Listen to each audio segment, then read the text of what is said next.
Bismillahirrahmanirrahim. Assalamualaikum warahmatullahi wabarakatuh. Selamat siang dan salam sejahtera bagi agama lain.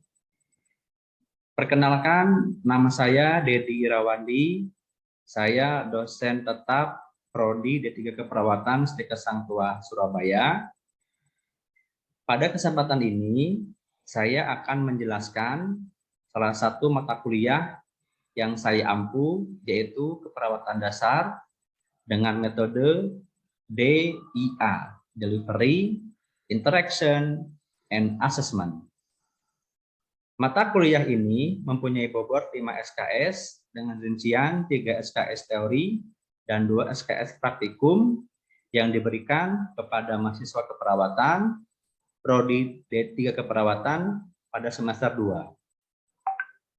Kemampuan akhir yang diharapkan setelah melakukan pembelajaran keperawatan dasar ini adalah mahasiswa mampu memahami tentang konsep kebutuhan dasar manusia yang terkait dengan bidang kesehatan, peran perawat dalam upaya pemenuhan kebutuhan dasar manusia, serta teknik ataupun keterampilan dalam upaya pemenuhan kebutuhan dasar manusia pada pasien yang diakibatkan oleh berbagai masalah kesehatan.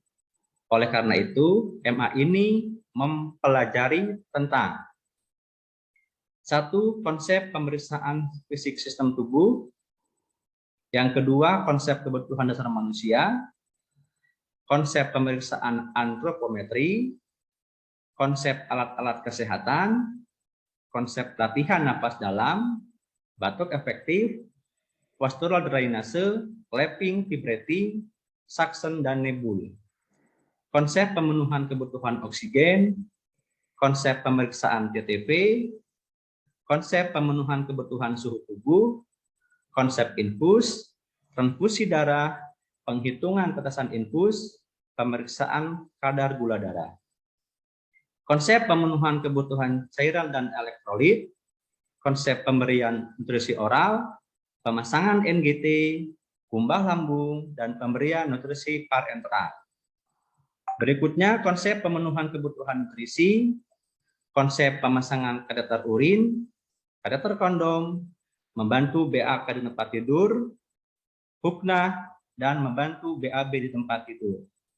Konsep pemenuhan kebutuhan eliminasi, konsep pengambilan darah vena, darah arteri, dan darah kapiler, konsep pemenuhan kebutuhan rasa aman dan nyaman, konsep perawatan jenazah, konsep pemenuhan kebutuhan aktivitas, konsep perawatan luka dan perawatannya, konsep relaksasi nafas dalam, masase, kompres air hangat dan ROM, konsep pemenuhan kebutuhan istirahat tidur, konsep pemberian obat-obatan parenteral melalui intravena, intrakutan, subkutan, dan intramuskular, dan konsep pemberian obat-obatan topikal melalui anus, vagina, mata, kulit, hidung, telinga, sublingual, serta oral.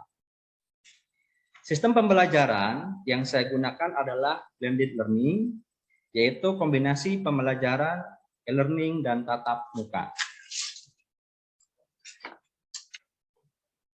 Model pembelajaran yang saya gunakan adalah problem based learning.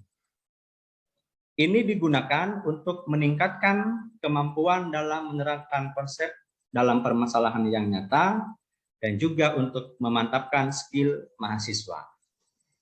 Metode pembelajaran yang saya terapkan, yang pertama adalah ceramah dan diskusi. Saya gunakan untuk menjelaskan materi dengan menggunakan PowerPoint dan melihat video studi kasus. Yang kedua yaitu demonstrasi dan praktikum. Mahasiswa diminta membuat video untuk mempraktikkan tindakan yang diajarkan. Metode ini juga melatih keterampilan mahasiswa terkait prasat ataupun standar operasional prosedur, misal pemasangan infus, pemasangan kateter, dan lain-lain. Adapun penilaian dalam proses belajar mengajar terdiri dari UTS 20%, UAS 20%, tugas mandiri 20%, tugas kelompok 25%, dan soft skill 15%. Demikian yang bisa saya sampaikan terkait deskriptif MA Keperawatan Dasar, dan selanjutnya saya akan menunjukkan video saya saat saya mengajar keperawatan dasar dengan topik pemberian obat parenteral. Mari kita simak video berikut ini.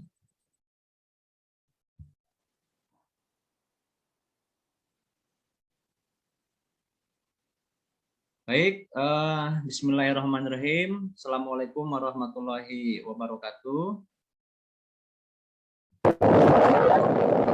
Assalamualaikum warahmatullahi wabarakatuh. Selamat sore, Pak. Selamat sore rekan-rekan semua.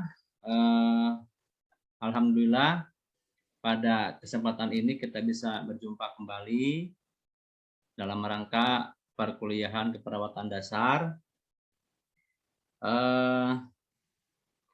Untuk pertemuan kali ini kita akan berdiskusi kurang lebih 20 menit ke depan, yaitu tentang cara pemberian obat parenteral.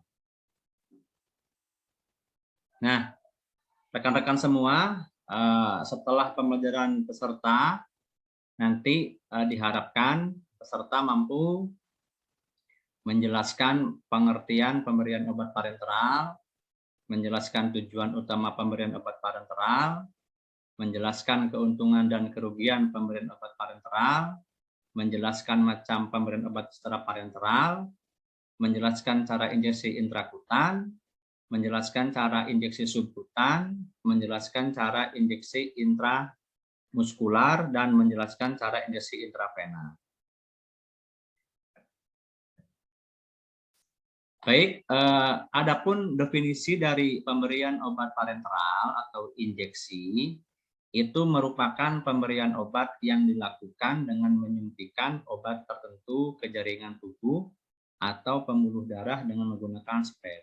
Nah, jadi tindakan ini merupakan salah satu tindakan yang harus dikuasai oleh seorang perawat, walaupun sebenarnya tindakan ini adalah tindakan delegasi dari seorang dokter kepada perawat, ya, karena pada dasarnya perawat di ruangan itu tidak mempunyai hak untuk memberikan dosis, ya, karena pemberian dosis obat itu wewenangnya dokter. Nah, kita sebagai seorang perawat itu biasanya didelegasikan oleh dokter untuk memberikan injeksi obat sesuai dengan yang diresepkan, seperti itu, ya. Nah, tujuan utama dari pemberian obat secara parenteral yaitu yang pertama adalah untuk mendapatkan reaksi yang lebih cepat dibandingkan dengan cara lain. Kenapa? Karena pemberian obat secara parenteral, ya, itu akan langsung berakumulasi ke dalam darah. Nah, biasanya obat ini diberikan secara intravena, ya, artinya obat yang disuntikan itu biasanya disuntikan ke dalam pembuluh darah vena, sehingga obat yang disuntikan itu akan langsung dibawa oleh aliran darah ke dalam jantung, kemudian nanti oleh jantung dipompakan ke seluruh tubuh. Oleh karena itu, reaksinya lebih cepat dibandingkan dengan obat yang enteral ataupun secara oral.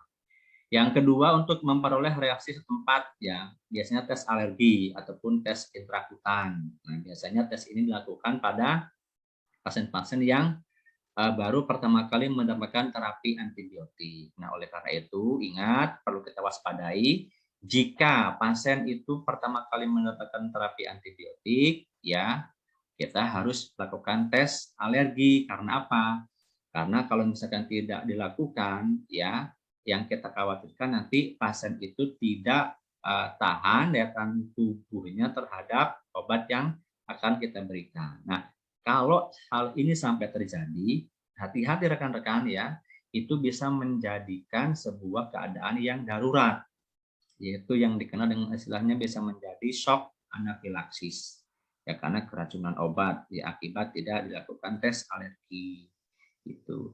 Nah, berikutnya membantu menegakkan diagnosis, ya biasanya penyuntikan zat kontras. Ini biasanya untuk terapi kemoterapi, ya.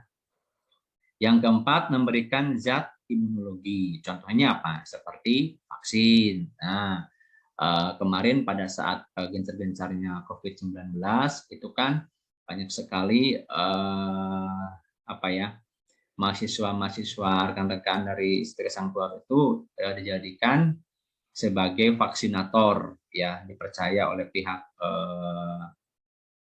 apa namanya rumah sakit dan juga pihak Koarmatim, ya sebagai vaksinator, ya. Nah, ini juga salah satu bentuk pemberian obat ataupun imunisasi secara parenteral, ya. Nah, ini beberapa keuntungan dan kerugian, ya yang bisa dirasakan, ya. Yang pertama, keuntungannya yaitu bisa diberikan pada klien yang tidak sadar ataupun tidak kooperatif. Nah, biasanya pemberian obat parenteral ini bisa diberikan kepada pasien yang notabene dia dalam keadaan tidak sadar, ya, ataupun koma. Karena apa? Kalau misalkan pasien itu tidak sadar, kita paksakan memberikan obat secara enteral ataupun secara oral, ini justru akan membahayakan pasien. Ya, nanti pasien bisa namanya itu aspirasi, jadi bisa cairannya itu masuk ke dalam rongga paru. Ya. Kemudian bisa diberikan bila obat tidak dapat diabsorpsi melalui gastrointestinal. Nah, ini jadi juga terkadang ada obat yang harus diberikan secara parenteral, ya karena memang obat itu tidak bisa diserap secara baik oleh lambung, ya. Yang ketiga, obat dapat diabsorpsi lebih cepat. Nah, tadi saya sampaikan bahwa obat-obat yang diberikan secara parenteral itu akan lebih cepat berakumulasi, ya, ke dalam darah dan dipaparkan kembali oleh jantung ke seluruh tubuh. Kerugiannya apa? Kerugiannya yang pertama, klien terutama anak merasa takut ataupun cemas. Nah, ini ya terkadang kalau kita melihat anak kecil, ya pada saat misalkan seorang perawat ataupun dokter sudah bajunya putih-putih membawa stetoskop, kemudian pada saat mau diinjeksi dia sudah nangis duluan. Nah, oleh karena itu biasanya ya untuk perawat yang ada di ruangan anak ya saat ini itu sudah dimodifikasi. Kalau dulu kan masih tetap aja menggunakan seragam putih-putih, tapi kalau sekarang terkadang ya beberapa rumah sakit menerapkan seragamnya perawat anak itu dia dibentuk warnanya itu cerah tuh. Yang kedua, ruangannya pun biasanya didesain sedemikian rupa, misalkan banyak animasi-animasi kartun seperti Thomas dan lain-lain seperti itu.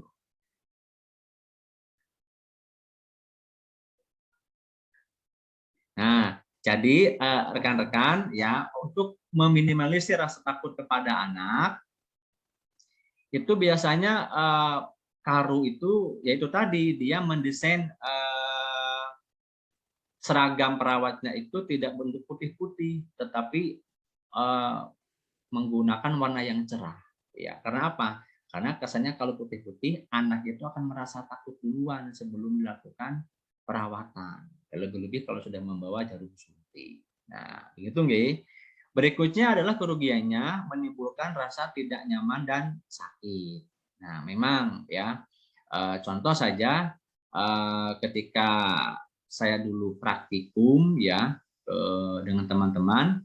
Jadi di antara pemberian obat parenteral ya di antara pemberian obat intravena, intramuskular, subkutan dan intrakutan yang paling saya rasakan sakitnya itu adalah yang intrakutan ya ataupun tes alergi ya.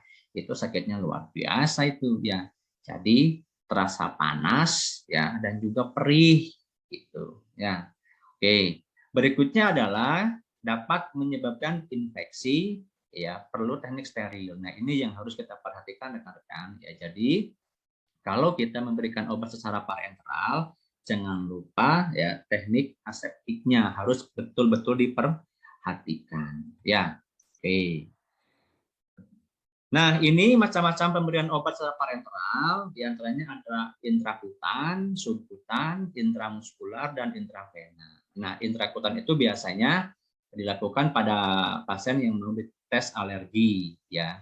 Kemudian yang subkutan biasanya dilakukan pada pasien-pasien yang notabene mendapatkan terapi insulin ataupun pasien-pasien yang mau diimunisasi.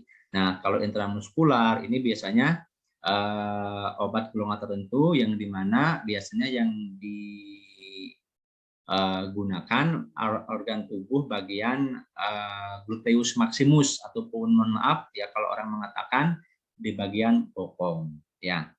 Nah, intravena ini biasanya langsung ke dalam pembuluh darah vena kalau misalkan pasien itu pertama kali dirawat misalkan dia masuk ke IGD belum terpasang infus, nah biasanya obat-obat itu ya diberikan secara intravena tergantung dari jenis obat dan rutenya melalui apa gitu ya. Tetapi kalau misalkan pasien sudah terpasang infus, kalau ada terapi intravena ya berikan secara bolus ataupun melalui selang infus. Jangan sampai pasien itu sudah terpasang infus di sebelah kiri misalkan, kemudian kita lakukan pemberian obat di vena sebelah kanan, jangan, kasihan. Kalau sudah terpasang infus ya berikan via infus gitu. Oke. Berikutnya, nah teman-teman ya di sini hal-hal yang perlu diperhatikan pada saat injeksi. Yang pertama adalah satu harus benar pasien, jangan sampai salah pasien. Ya, yang kedua benar obat, benar dosis obat, benar cara ataupun rute pemberian obat, benar waktu pemberian obat, ya, tempat injeksi, jenis sepet dan jarum yang digunakan, infeksi yang mungkin terjadi selama injeksi, dan kondisi atau penyakit lain.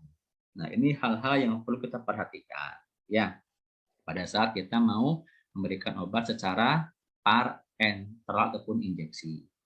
Nah, di sini saya jelaskan ya terkait injeksi intravena atau IP. Ini merupakan gambaran dari pemberian obat dengan cara memasukkan obat ke dalam pembuluh darah vena dengan menggunakan spet. Area yang lazim digunakan adalah lengan, ya, yaitu vena basilika, vena cephalica, dan biasanya juga vena saphenous, ya.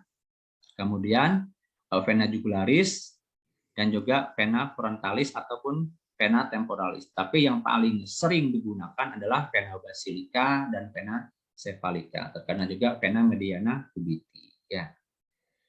Nah, ini teman-teman hal-hal yang perlu diperhatikan pada saat injeksi intravena. Yang pertama, benar obat, benar pasien, benar dosis, ya, benar cara pemberian. Injeksi intravena dilakukan secara perlahan, antara 50 sampai 70 detik lamanya. Jadi jangan terlalu cepat-cepat dan juga tidak terlalu lambat, ya. Oke. Tempat injeksi harus tepat mengenai pada daerah vena tertentu. Jenis sepet dan jarum yang digunakan sesuai indikasi, yaitu biasanya yang 3 mili ataupun yang 5 mili. Infeksi yang mungkin terjadi selama injeksi dan kondisi atau penyakit klien. Nah, adapun prosedur kerja pada saat kita memberikan injeksi intravena, yang pertama, jangan lupa cuci tangan. Yang kedua, jelaskan prosedur yang akan dilakukan kepada pasien. Kemudian bebaskan daerah yang akan disuntik dengan cara membebaskan pakaian pada daerah penyuntikan. Kalau misalkan pasien menggunakan lengan panjang, ya, apabila tertutup, buka dan keataskan. Berikutnya, ambil obat pada tempatnya sesuai dosis yang telah ditentukan. Apabila obat dalam bentuk sediaan bubuk, maka larutkan dengan aquades steril. Ya, jadi dioplos, ya. Oke. Berikutnya, pasang perla atau pengalas di bawah vena yang akan dilakukan injeksi. Tempatkan obat yang telah diambil ke dalam bak injeksi. Desinfeksi dengan kapas alkohol. Nah, ini jangan sampai lupa ini, ya, harus didesinfeksi. Berikutnya, lakukan pengikatan dengan tonic pad pada bagian atas darah yang akan dilakukan pemberian obat atau minta bantuan untuk membendung daerah yang akan dilakukan penyuntikan dan lakukan penekanan. Ya, ambil sepet yang berisi obat, lakukan penusukan dengan lubang menghadap ke atas dengan memasukkan ke pembuluh darah sejajar dengan pembuluh darah. Berikutnya, lakukan aspirasi. Bila sudah ada darah yang masuk ke dalam sepet, lepaskan karet pembendung dan langsung semprotkan obat secara perlahan hingga habis. Berikutnya adalah setelah selesai ambil sepet dengan mengalir secara perlahan-lahan, lakukan masase pada daerah penusukan dengan kapas alkohol. Spet yang telah digunakan dimasukkan ke dalam bengkok. Catat hasil pemberian, tanggal, waktu, dan dosis pemberian obat, cuci tangan, sampaikan kepada pasien bahwa tindakan sudah selesai dilakukan. Nah, ini daftar pustaka untuk pembelajaran, nanti silakan bisa dibaca. Ya. Tugas ya, nanti silakan buat video tentang pemberian obat parenteral melalui intravena ya. Jadi nanti silakan bisa membuat videonya menggunakan Phantom ya. Nanti bisa dikirim ke email saya ya. Oke, mungkin demikian yang bisa saya sampaikan. Terima kasih, semoga bermanfaat. Amin Allahumma amin. Ada pertanyaan? Silakan.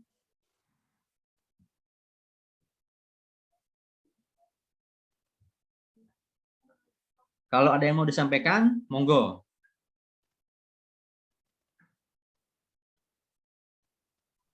Mohon izin Bapak untuk pembikinan video kelompok apa? Individu mohon izin. Untuk tugas nanti silakan dibuat per kelompok. Ya. Oke, karena tugas ini sifatnya kelompok, maka nanti jangan lupa keaktifan kelompok menjadi salah satu penilaian. Yang lain terkait materi ada yang mau ditanyakan?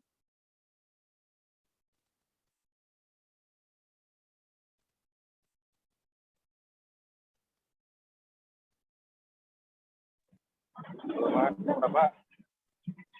Ya, silakan, Pak. Belum ada, Pak. Belum ada. Baik. Dulu. Yang lain, monggo silakan. Saya mungkin tanya, Majid.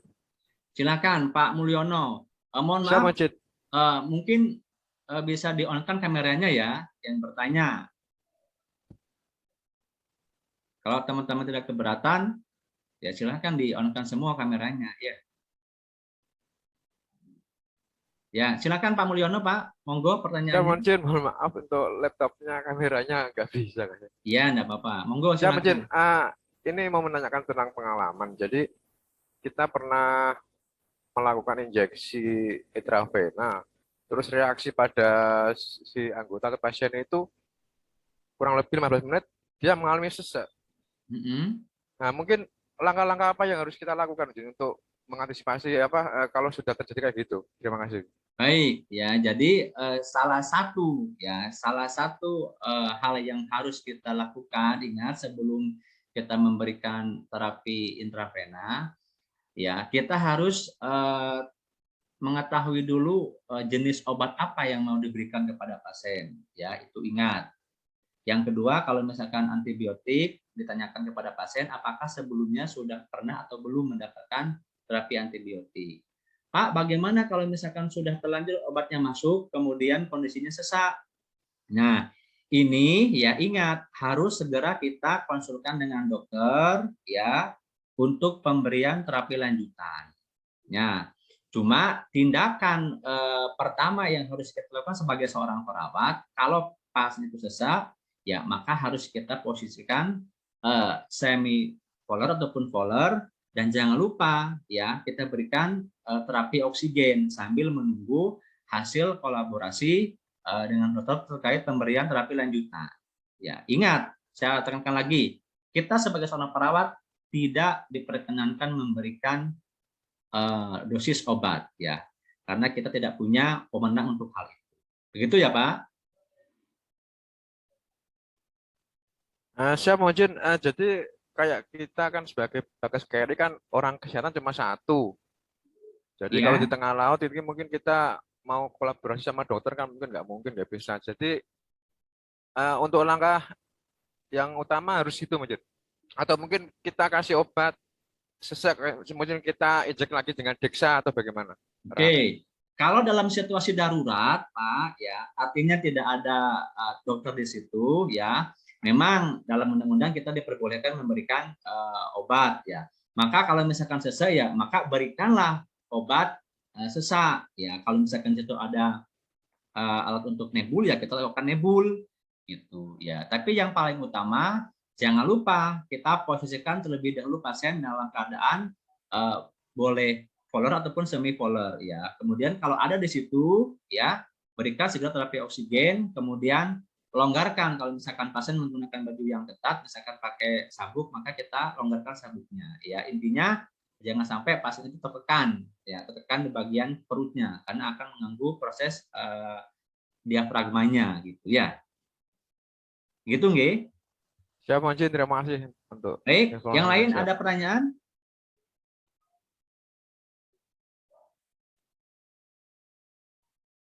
Apakah cukup? Jelas? Halo. Siap, jelas. Siap, jelas Bapak. Baik, kalau tidak pertanyaan saya akhiri ya untuk pertemuan hari ini. Saya cukupkan sekian. Semoga ilmu yang saya sampaikan bermanfaat. Mohon maaf atas segala kesalahan. Wassalamualaikum warahmatullahi wabarakatuh. Selamat sore dan salam sejahtera. Waalaikumsalam Waalaikumsalam warahmatullahi wabarakatuh. Terima kasih, Monjin. Terima kasih. Jadi atas ilmunya. Monggo. Terima kasih Monjin atas ilmunya Monjin. Nggih, sami-sami. Terima Saya izin nggih, saya live.